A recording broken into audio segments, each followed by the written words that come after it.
Look who is back at Bill Ripple Stadium this afternoon. Former Neville star and current LSU star Will Campbell back in town, and he brought some buddies. Campbell hosting the Tarver Braddock Memorial Camp. Of course, Will lost his cousin in January during a hunting camp fire. Campbell says events like this are the perfect way to honor Tarver.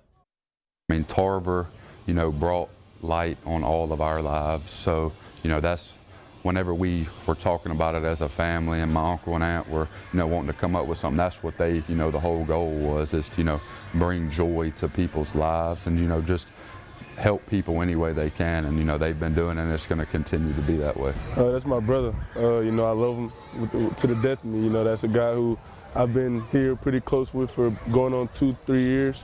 And, our grind has just gotten better. Over the past years, we've gotten closer and closer. We built that brotherhood in our relationship, and, we're just going to keep adding upon that. Good catch.